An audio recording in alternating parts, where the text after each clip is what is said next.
Thank you to these sponsors of the Before I Die New Mexico Virtual Festival in 2020. A Good Goodbye, Gail Rubin puts the fun in funeral planning. After, a new way to stay connected with your loved ones in the cemetery anytime and anywhere. Aquamationinfo.com, where you can learn about alkaline hydrolysis and eco-friendly alternative to flame cremation. Compassion and Choices, offering care and choice at the end of life. Daniel's Family Funerals and Cremations and Gabaldon Mortuary in Albuquerque. Fairview Memorial Park and Vista Verde Memorial Park in Albuquerque and Rio Rancho. Vista Cremation and Burial in Santa Fe. DeVargas Funeral Home and Crematory in Espanola and in Taos. Estate Pros, which offers personal dispersal of possessions due to a move, illness, or death. French Funerals and Cremations and Sunset Memorial Park in Albuquerque. And Keeper, which helps you keep memories alive with online tributes to preserve, celebrate, and share life legacies. Death is full of surprises, huh? You have no idea.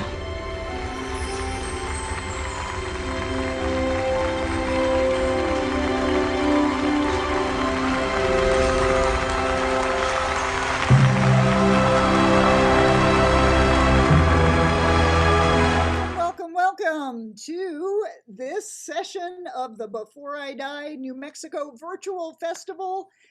You know, we've done this festival for 3 previous years. This year, the year of the pandemic, we had to go virtual online. But because we are virtual, I am so thrilled to bring you cemeterians from around the United States who are doing great things with their cemeteries, where the bodies are buried. Our panelists are Chris Keller with Sunset Memorial Park, Joshua McManigal, give a wave, with Vista Verde and Fairview Memorial Park, Paul Williams with Historic Congressional Cemetery in Washington, D.C., Alesia Skinner with Paxtang Cemetery in Harrisburg, Pennsylvania, Heather Leigh with Greenhaven Memorial Gardens, in Elgin, Illinois.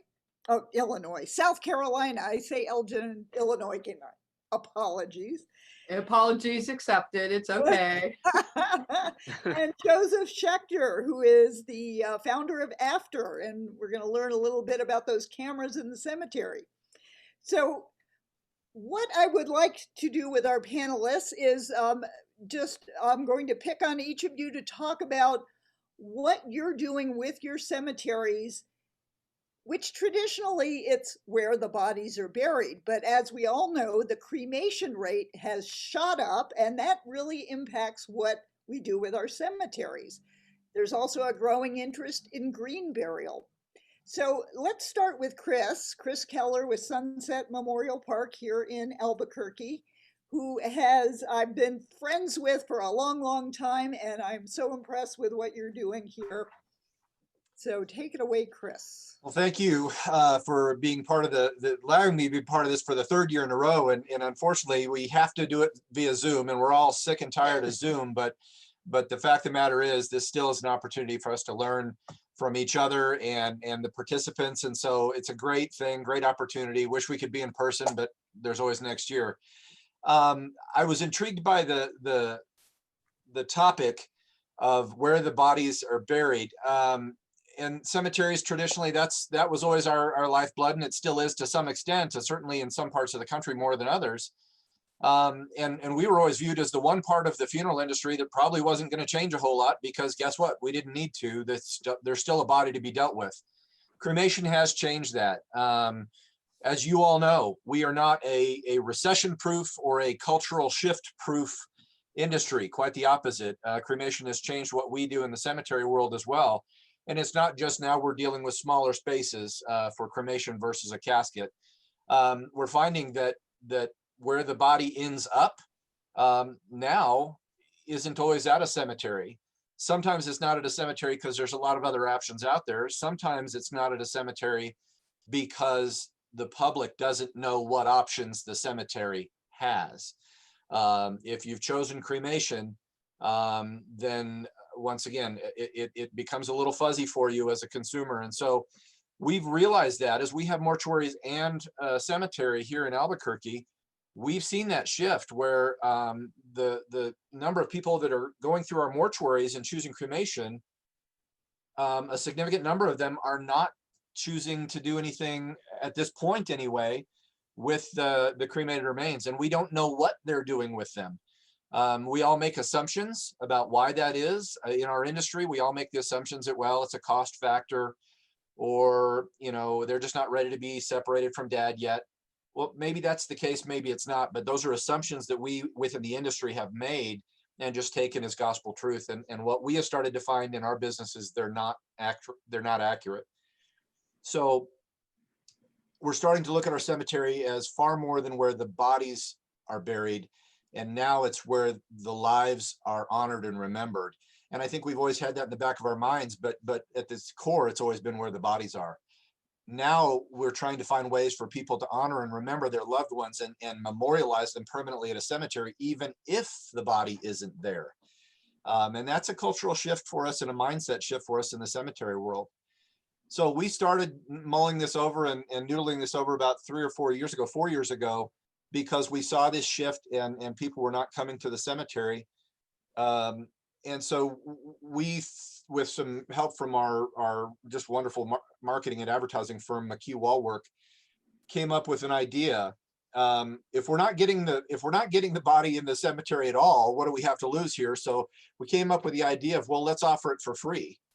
We're already not getting them, so offering it for free does two things. It might actually take what we think is the biggest issue off the table, cost, and it gets them back into the cemetery. And ultimately, the long-term goal there is to reconnect with that family, to establish a connection, to have them as cemetery families, to have that name in stone somewhere, quote unquote. And so we thought, what do we have to lose? We're losing them anyway. We're not getting anything, so let's give it away for free. Not knowing whether it was going to be well received or not, we went ahead and put a press release out there about this thing called Scatter Day. And we did this 3 years ago.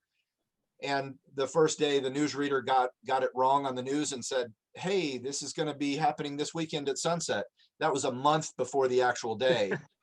And we got destroyed by phone calls and instantly, newspaper articles, interviews. And so we realized really quick, we found a nerve here. We hit a nerve, and we started just honoring Scatter Day the whole month of July, the month prior. And by the time that first Scatter Day actually happened, we'd already served 200 or 300 families. And then we had 200 or 300 more on that day. They were lined up 15, 20 minutes before we opened.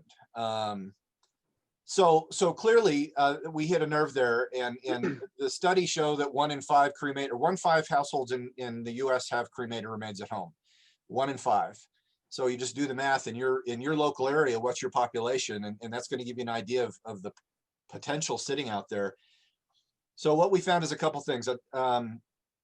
We asked every single family, why did you have the remains at home and why are you here now? We expected to hear a whole lot of, I couldn't afford it, I couldn't be separated from them yet. 10% said they couldn't afford it. 10% said wasn't ready to be separated. 80%, fully 80%, gave us some variant of, I didn't know what to do.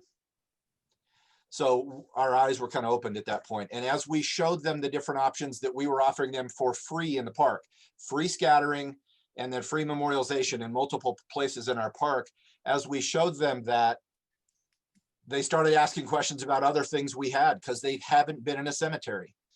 And it changed their perspective. And a lot of people chose not to go with the free thing. They chose to purchase something else because they didn't know it even existed. So we've done this 3 years in a row now. This year was virtual, which really kind of sucks the energy out of it, but it still has helped dozens and dozens of families. So over the last 3 years, we've helped about 1,500 families reconnect with a cemetery. Now there are 1,500 families in the Albuquerque area that consider Sunset their cemetery. 1,500 families that if mom dies next year and they cremate mom and they had dad on the mantelpiece for 10 years, but brought him in on scatter day, they're not going to take mom home for 10 years. They're going to bring him right to our cemetery because that's where dad is.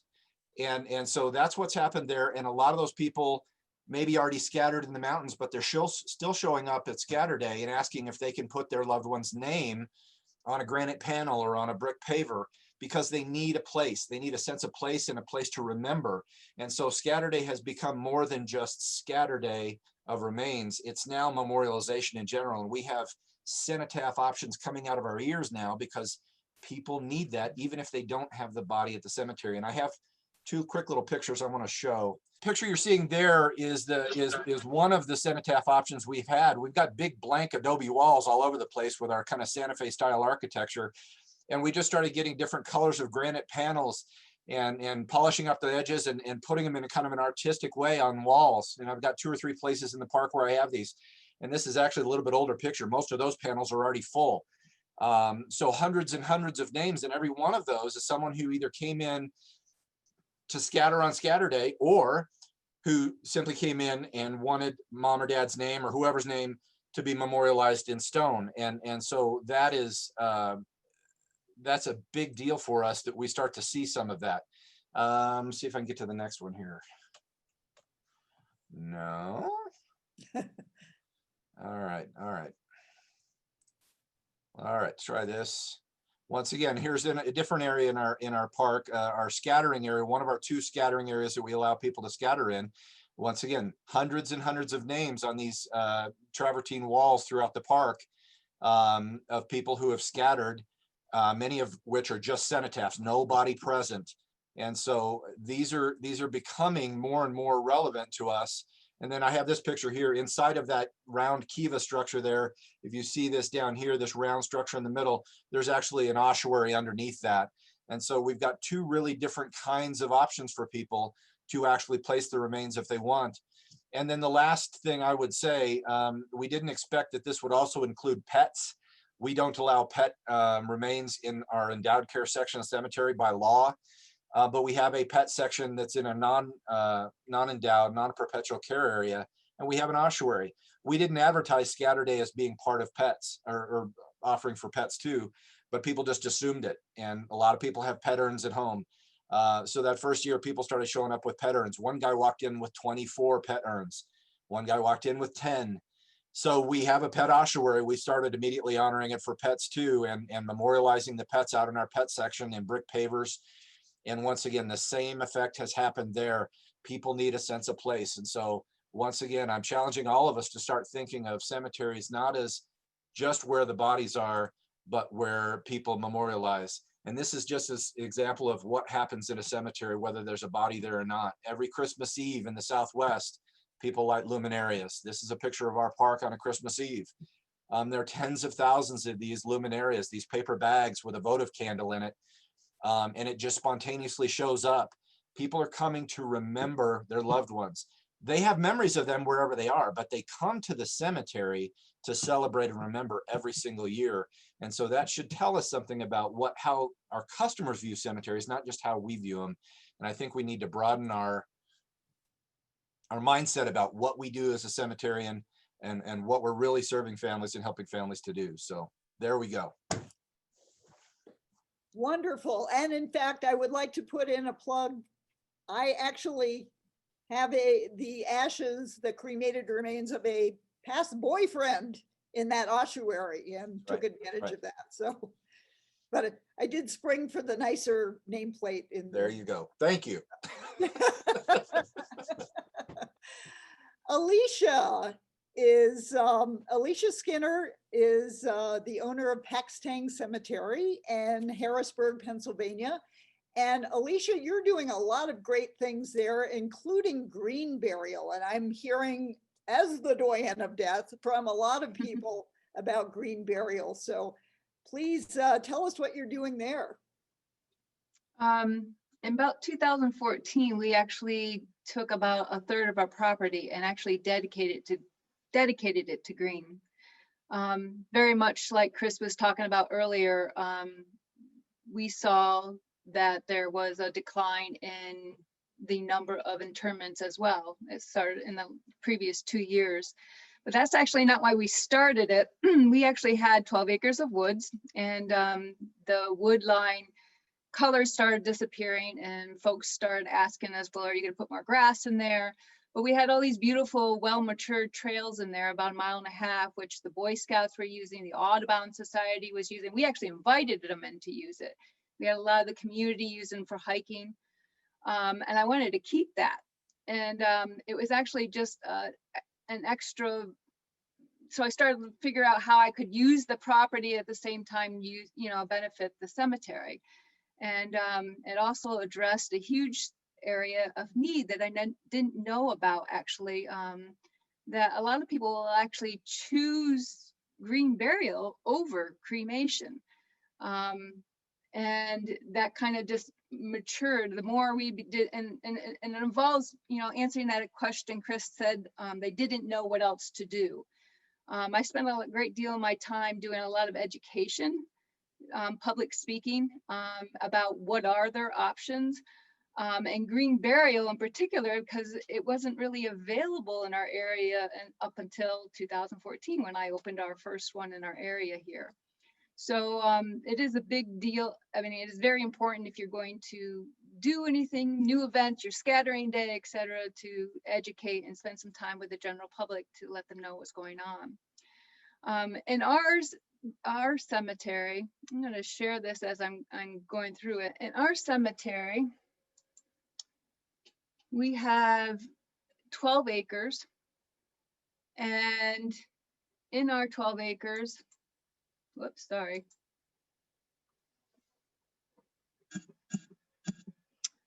In our 12 acres, there is actually, we actually do a little, besides just no vault, no embalming. People are buried obviously in a biodegradable casket or shroud or container of their choice. But we also do a few other little things, and we actually don't allow the cars to be present or nearby where the wooded area is. We actually place the person on this cart that's right in front of you. We have an option if they want us to dress it. All the greens and everything that you see, except for the roses in this particular picture, are off our property. We have tons of gardens in our cemetery. And so you're going to see a lot of plants, etc., in further pictures, and that is all off of our property. Whatever we have in stock, we will use. We actually don't do a lot of our trimming of our trees and stuff until we actually have a green burial, thereby recycling or reusing some of the plant life that we have on the cemetery in multiple different ways. We place the person on this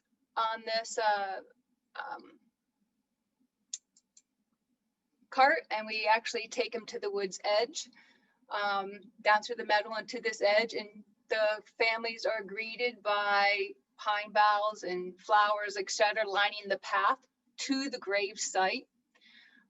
You'll notice that there's a lot of chip there. We actually get that all free. We have a lot of landscaping companies that drop all of their chip at our place to place on the green burial area. Again, we didn't clear out this area. It became, we had a lot of invasives that were actually killing out our trees and a lot of our wooded area. And so when we cleaned it all out and got rid of the invasives and the trees that had already died, it was a very open area. So our goal in this area is actually to restore the forest. So on top of every burial, we actually replant the forest, or the native forest. The setup is very different there. That path actually leads to a set of boards. We actually, again, use our own greens, etc., around just the boards where the person is placed. And we do hand lower. We don't use any metals. We don't use tents. We don't use plastic carpets. The setup is very minimal, but it is actually, the setting is actually exquisite. And because you're in the middle of the woods, it's quite beautiful. Even inside the grave, we actually place pine boughs and trees. So it's very pleasant when the family is actually hand lowering those pieces of green though in the bottom there, they actually do benefit the quick decomposition of the individual in the ground. It actually helps.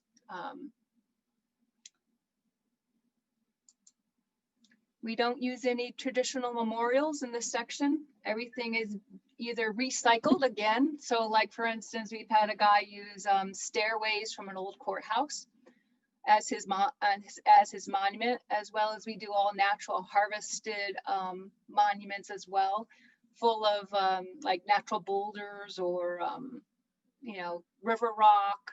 You know, the sizes vary based on what the individual wants. We do have limitations and things like that, but basically it's, you know, anything natural and that's coming out of like nothing from a quarry because of what they do, how it impacts the environment.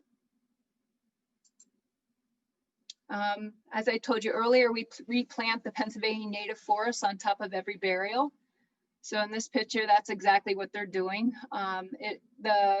It includes ground cover, shrubs, and trees. Not everybody gets a tree because there's really, you know, you want to give the tree stance to grow, but we do have a master plan by which people can pick actual plots based on what's going there. If they want a tree, they can pick a plot that has a tree, or, you know, but really and generally, because you are in the woods, everybody benefits from every tree planted. So more than likely, you know, the 20 spaces around the tree are actually going to be under that shade of that tree anyway. So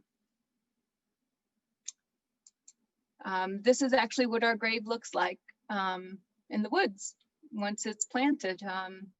Looks like little miniature gardens right now because we don't plant on any space until the person is actually buried. So it's very different, but the response has been fabulous. It is actually now 40% of our business. Most people will tell as soon as we tell them about it, most of them will, you know, so this makes so much more sense because every time they purchase a plot here, they're actually reinvesting in the green space, keeping it green, making sure that those paths still exist for future. It won't be developed, and it's this great community green space. So the perpetual care goes into taking care of the woods. It's kind of cool. I've been very pleased, and the families and the community have really accepted it well. That's wonderful. It's gorgeous. And you also have a pet cemetery area too, don't you? Yes, we do. It's called Happy Tales. My dad named it. And that's gone very well too. It's another, we're really big on gardens. So there's like a big garden, and then in front of the garden is where we have the spaces for the pets.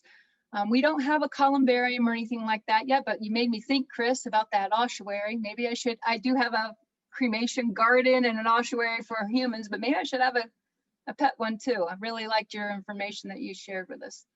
They're cheap to put in. Yes, for sure. Well, wonderful. Thank you. Thank you so much, Alesia. That was beautiful. Great information. And the idea of pets is a great lead into what Paul Williams is doing at historic Congressional Cemetery in Washington, D.C. Oh, Paul, I love all the programs you're doing. Thank you, Gail. And we were happy to host you here for a fabulous lecture last year, I think, which resulted in a lot of site sales. So I encourage other cemeteries to have Gail give a speech, and it will more than make up for itself. So it was great having you here. And I miss not being in New Mexico right now because it's getting a little cold out here. I just texted my staff members to bring me hand warmers because I am live in the cemetery behind me. With that said, there might be helicopters. I'm glad I was third, Gail, because we just had a whole bunch of emergency vehicles go by right in front of me. So I'm happy to be here. We are a somewhat unusual cemetery. Let me start my screen here. We are 35 acres. We are located about 18 blocks from the U.S. Capitol building. Formed in 1807 when Washington, D.C. was just a little small place, basically. We are a private cemetery. We're owned by Christ Church, run by the nonprofit that I run since 1976. And we're called Congressional Cemetery because of these weird things. They are cenotaphs. And if you're a member of Congress, between 1807 when we were founded and 1876 when these were discontinued, if you died in office, you got one of these things. So you could choose to be buried under it or not. They're federally owned. They are Aquia sandstone, the same sandstone that the U.S. Capitol building is built with, and designed by the same individual, Benjamin Henry Latrobe. And you got one of these in succession. So the guy to the left there died in, say, 1816. If you died in 1817, you got the one right next to him. Henry Clay and John C. Calhoun, which hated each other in real life, their cenotaphs are right next to each other, which I think is hysterical. I just did a program this morning about them, which is really kind of fun. We have about 160 of these. About a third of them have congressmen under them. We have a few congresswomen that have bought sites here in the Congressional Cemeteries, but they're still walking and living and breathing. So unfortunately, we still have to say they're congressmen. We have a couple of famous people here. This is a Marine Corps band that plays a concert at John Philip Sousa's concert. He was the March King, Stars and Stripes Forever, you probably know. We've got Matthew Brady, the Civil War photographer, J. Edgar Hoover, the infamous director or famous director of the FBI, depending on your view, for decades. And we also have Marion Barry buried here as well.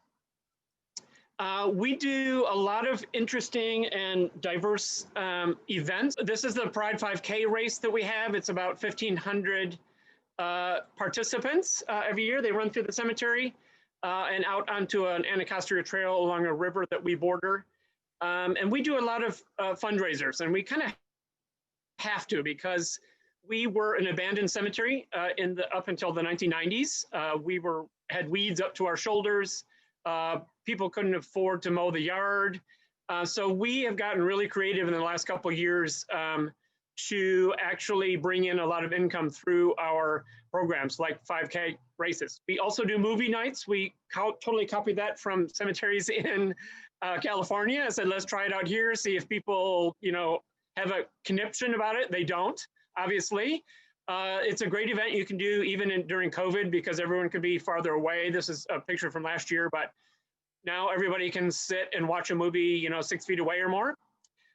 We even do goat yoga. If you haven't done goat yoga, do it. We had goats clear our cemetery woods, and we do yoga outside. So we combine the two to the consternation of the health department. It took about 1.5 years to get a permit, but we do baby goat yoga. It's just the most wonderful thing for our urban dwellers. A lot of people have never touched or seen a goat. A lot of kids came out. We had a lot of autistic children come out and buy a ticket just to interact with the goats, which is really cool. So it acts all over. This is a scene from one of our soul strolls. It was just the last 2 weekends in a row. This is our biggest fundraiser of the year. We do tours, leaving every 15 minutes, 25 people with a docent-led tour. They go to people like this. This is Claire Pallas. She lost her husband young here in the cemetery. She wanted her dog buried with her husband in 1889, and the cemetery said no. So we have kind of her letters. But the tours go to 5 different individuals, or permanent residents, as we call them here, to hear the story of their ultimate demise. So we try to do a little history. We'll do a Revolutionary War soldier. We'll do someone like Claire here. We will do a little murder-suicide. Every cemetery has some of those kind of horror stories. And we have 70,000 people buried here. So we have a lot of residents to get through. So it's different every year. It raises about $60,000 over the course of 2 weekends. So it's an awesome event. Our other big unusual activity is our dog walking program. We are fortunate in that we are completely fenced in with our 35 acres. And we pay homage to our dog walkers because they are actually the ones that brought us back from being abandoned. They self-taxed themselves in the 1980s to mow the yard for a funeral, basically, just a path to the funeral, because we are still an active cemetery. It is now grown into a membership of 800 dogs. We have limited number of memberships. They have to follow all sorts of rules. and regulations, and we charge them through the nose for that. So it brings in each and every January about $250,000 in cold hard cash, which is awesome. Very important, especially for a year like this year. I could reassure my board that the dog walkers are coming back in January and we will be replenished with cash. It's so popular, we have a wait list of about 400, and it takes about 4 to 5 years to get in through the wait list. We have everybody from Capitol Hill, even a few senators this year are now members. So it's pretty cool. And they have to wait. They have to wait on the wait list, which is really impressive in their position. We did open a pet section. We call it Kingdom of Animals. We opened our pet cemetery about the same month the movie Pet Cemetery was reinvigorated, so we wanted to avoid that. I took a great cue from Laurel Hill Cemetery in Philadelphia that has a pet section, and they said, they named theirs like Furry Friends or something, and they said, our first cremated pet was a pet alligator, so there's no fur on an alligator. They said, expect whatever you want. She said they have had someone spend $1,000 burying a goldfish. So we are open to any and all pets, so we kind of made it Kingdom of Animals, kind of making it all-inclusive like the rest of our cemetery. We are part of a Green Burial Council, and we are considered a hybrid cemetery. So we don't have a green burial section per se, but we can do a green burial anywhere you want in the cemetery. So the good news is if your family has owned plots here for 100 years, we can bury you in a green manner in your family plot. But we also do the traditional funerals too. So we'll do anything from a full casket in a vault if you want it, and embalmed. We'll do anything right down to you in a shroud lowered by hemp ropes. We call that clothing optional. So we are kind of all across the board there, doing what we need to do. Thank you. Great presentation, Paul. And, yeah, love what you're doing there. Next, I'd like to introduce Josh McManigal. And Josh is in charge of actually both Vista Verde in Rio Rancho, which is in the northwest quadrant of the Albuquerque metro area. And he's got that view behind him is what he sees out his window. Yes. And then, and you're also involved with Fairview Memorial Park, which is the perpetual care side. I'm in charge of the nonprofit historic Fairview Cemetery, established in 1881. And we're getting some great help from your crew on the Memorial Park side for helping to maintain that. So Josh, take it away. You're doing some really neat things. Well, happy Bow Tie Friday, everybody. It seems that not everybody got the memo, but it's all right. Trying to get that started. It's not going off very well, but kind of like what everybody else is touching on, a lot of it is education. The families that we're helping, it's more of educating them on their options rather than either just assuming, cremation or burial, and then that's it. Cremation, they're just going to take home. Burial, that's the finality of it. And so with that, there's a lot of different things, like everybody's kind of touched on different ways, different options, and all of that. And that's the main thing is trying to educate and let people know what their options are and let them make that decision on, a permanent placement, a place there, where they can remember their loved one. One of the options that we have, besides, back here in our cemetery, is over at Fairview. We have put in a new, can you see that? Yes. All right. So we've put in, this is our Rosary Garden over at Fairview Memorial Park. And what it is it's a life-size rosary. And so all inside those walls are different options for cremation placement, whether columbarium or private above ground urn receptacles or pillow cords, just a lot of different types. But it also is, if I can zoom in a little bit, so it's not as grainy, as you see all the different beads and everything of the rosary, it's an actual rosary walk as well. So families not only are coming out to visit their loved ones, but they're able to pray the rosary as they're walking through. And whether they have family members buried there or not, they do the same thing. They can come out and pray the rosary, and so it's just that it's one of those types of gardens that are kind of dual purposed, kind of like with the reforestation of the green natural burials. It's a place to remember their loved one, but it's also helping the environment and repurposing with trees.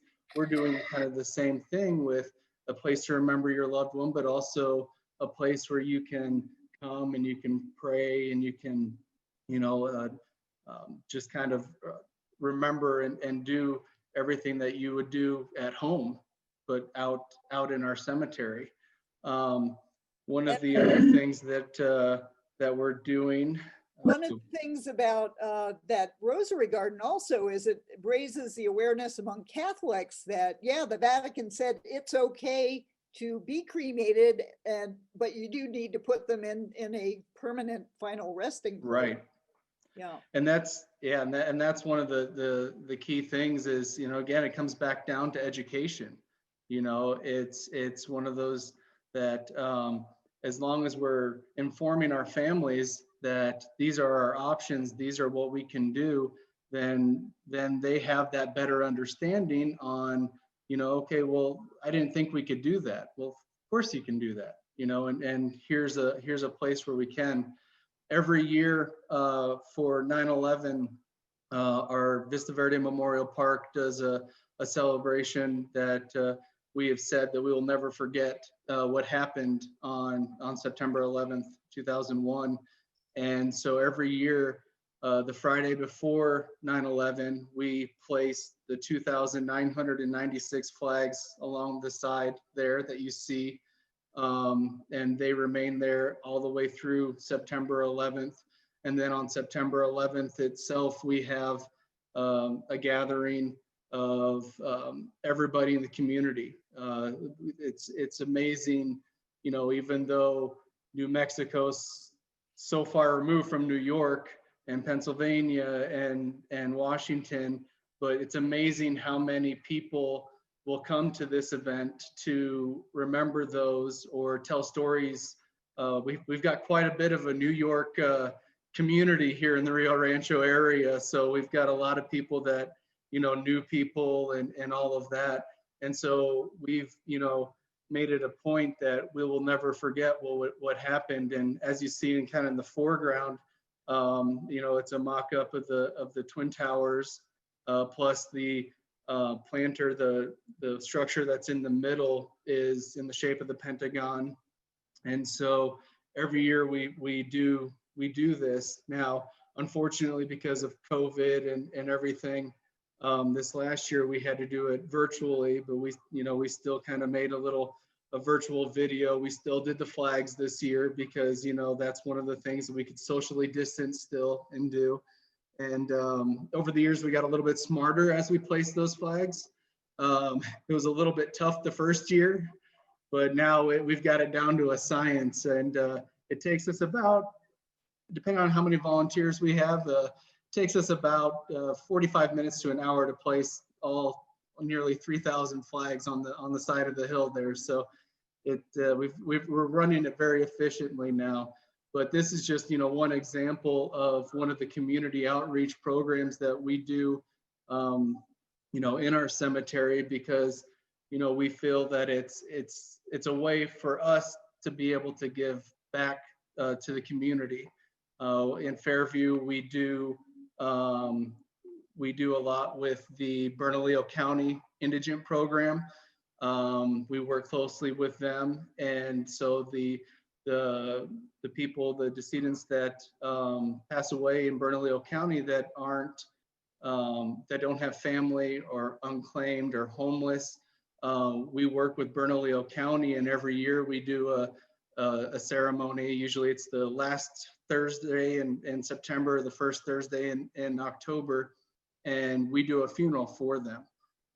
Just because, you know, these are brothers, their sisters, their parents, their children, that we feel that it's they deserve that dignified burial just like anybody else would. So we'll come together through, you know, the people of Bernalillo County, through Daniels and Fairview, and then anybody else, except for this last year again, is able to come and attend that. And on average, we will bury about 100. This year was about 112 sets of cremated remains in the double depth space there at Fairview.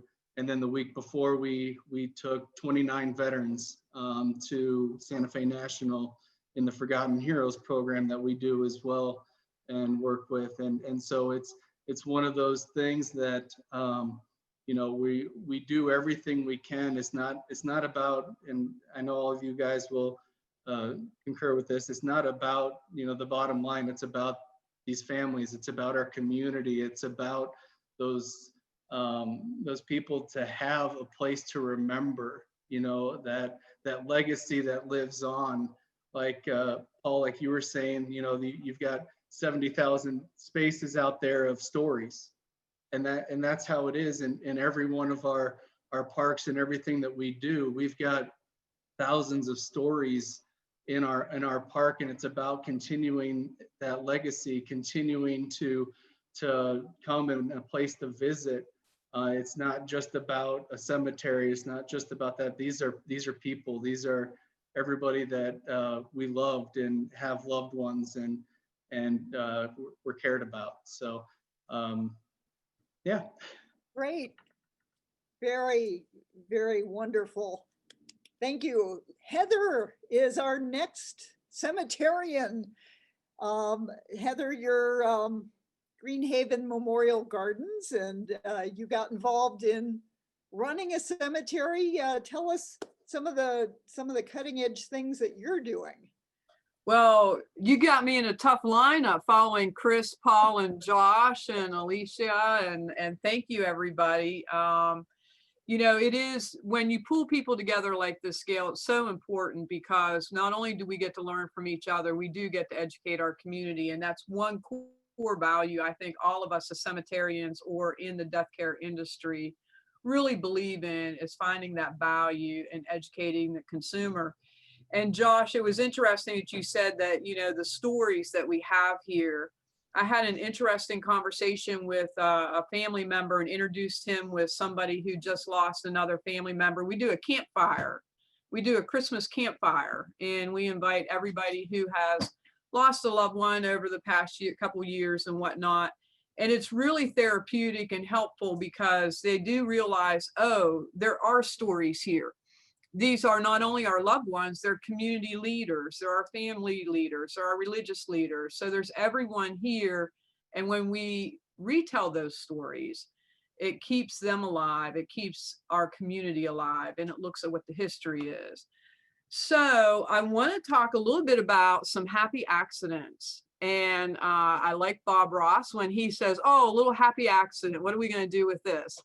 I had a situation where in the background picture you see here, to the left is one garden, to the right is another garden, and where those trees are, that was taken out and an acre developed there for our next section. And when I took over the cemetery, this had been a corporate cemetery that you bought 2 burial spaces, 2 vaults, a companion bronze mounted on granite, and 2 opening and closings, and that was it. Very little choice per se.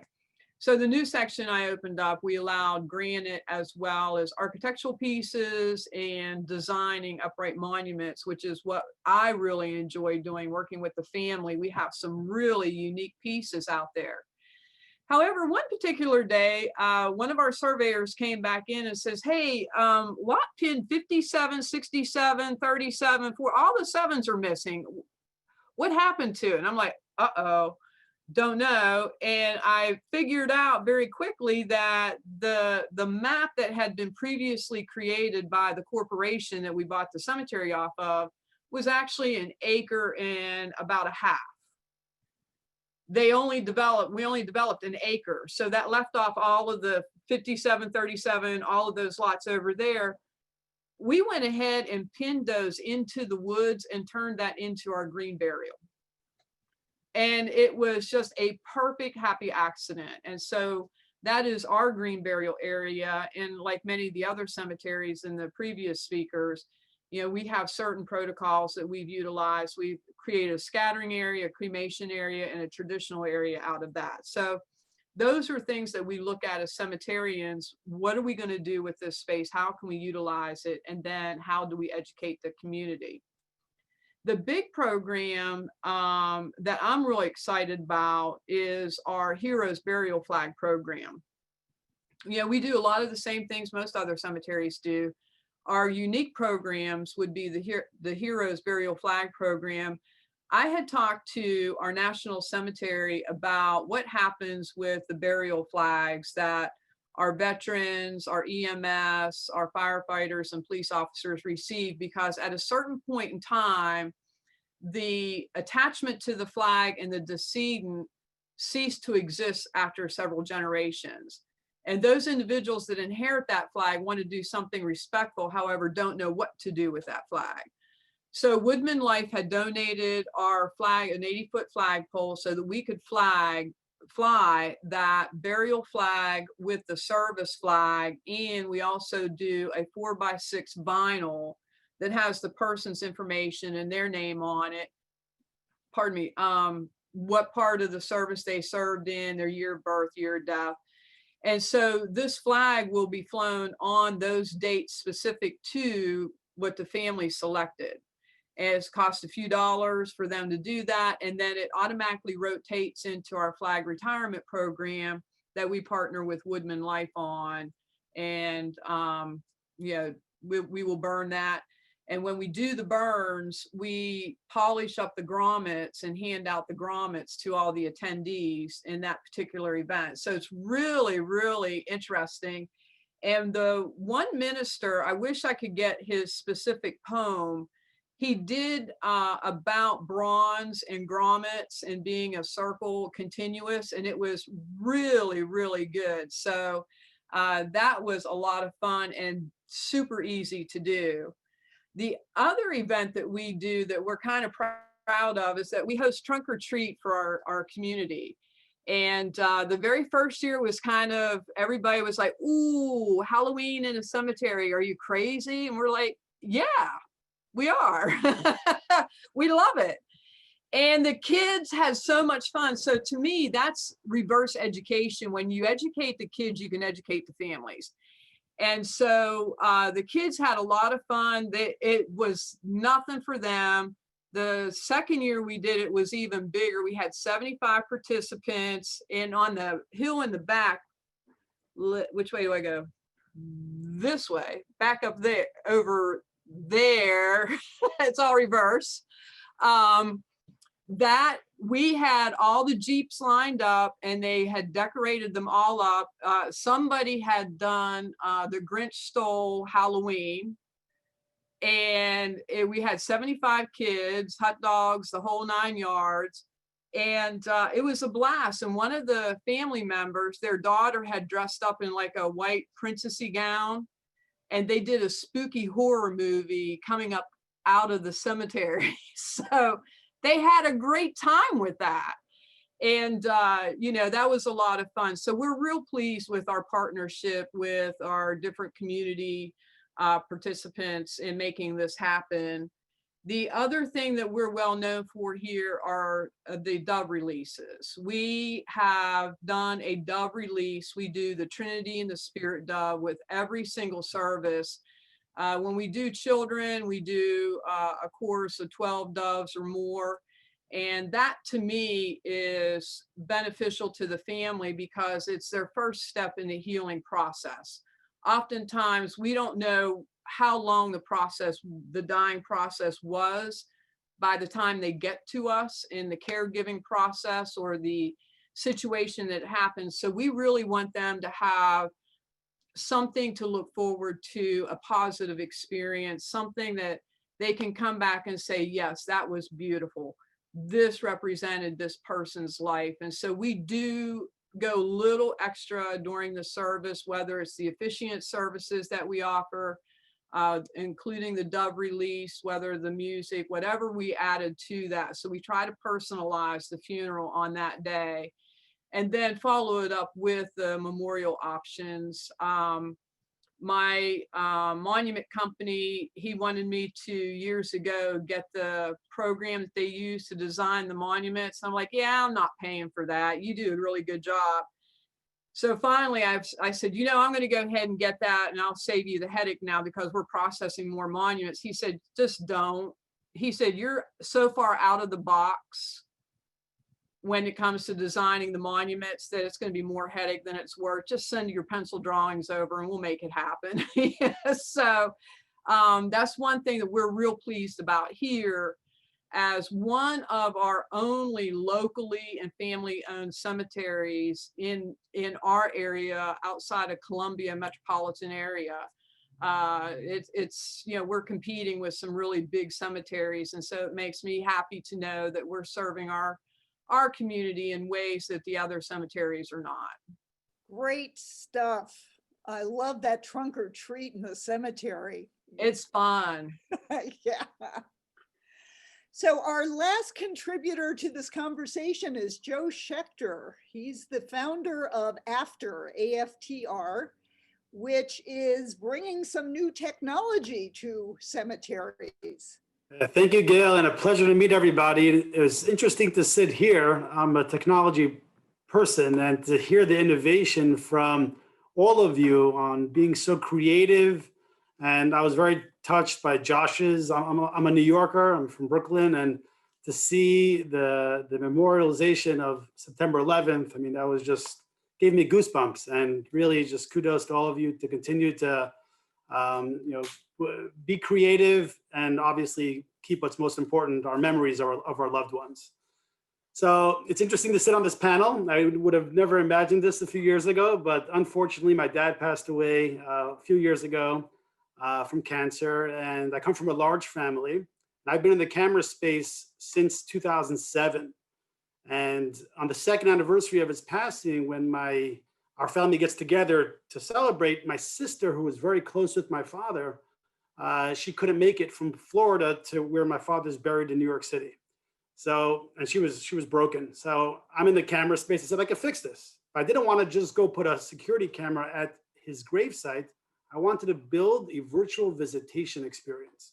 So I put together a team, and I'm going to show you, I'm going to share my screen now. I just copied my phone to show you the experience of what anyone in the world can experience being remote from their loved one's burial place. And we don't have that much time left, so I'm not going to get into the reasons of it, but all of you know it from time. Obviously, distance is the biggest problem today, and now, you know, COVID, right? People can't even leave their home when they can. So I'm going to share my screen, and this is just a copy of my phone. So I'll walk you through what the app does. The company is called After. So we're going to go to my sidebar. I have the After app right there. We're going to load it up. You could log in with any of your social media, or you could create an account. So I have an account over here. Now, this is the camera lobby. You could have as many cameras over here. That's my dad and my daughter. We're going to demo with my dad's camera. You could sort the order. Let's log into my dad's camera now. Now, once I'm live, it takes about 15 to 30 seconds to connect. We have this live photo icon that you could have of your best memory of the person. You could also, you know, move it away if it's in the way. You could record. You could take pictures. So if there's a ceremony going on, or you're remote, you could record the whole ceremony. We'll do a little recording right now just for the demo purpose. We'll save it to our diary. I'm going to take a picture now, and I could turn on or off the actual microphone of the camera at the cemetery to hear the sounds of the cemetery. So now we'll go to the diary section. We're going to open up my dad's cam, and we'll see the picture we just took. We'll also see the video we just took. And you could also write things in the diary. You could sort very easily from photos, videos, journal, your favorites, and time lapse. Time lapse is a really cool feature. So what we do is every single day we take a picture of the memorial at 10 o'clock in the morning. We load it into the person's app, and it's available. If a person didn't go on for even up to a year, they could actually download all those pictures and watch a time-lapse video of the change of seasons. This is really just a way for them to see, you know, it's really magical the way you watch it. But this feature came from many, as we were doing this, we were going through beta and speaking to so many customers. We kept hearing, you know, what if I can actually play my loved one's favorite song? And the way our technology works, we have in our voice technology, when I actually pick up my phone to speak through the app, I could speak at regular level, but the sound comes out in a whisper at the actual cemetery to not disturb anybody. In scientific terms, it comes out at 10 decibels. We talk and listen at about 70. So now even in our music section, we could actually play, you know, classical music. And as you heard from many of you, it's so therapeutic to go to cemeteries. So we put in this whole music section, but now we could integrate with Spotify, and I can actually go play my dad's favorite song, and I'll put it on right now. He likes Dvekis. And then I'm going to go to my dad's camera, and now him and I can listen to the song at the same time.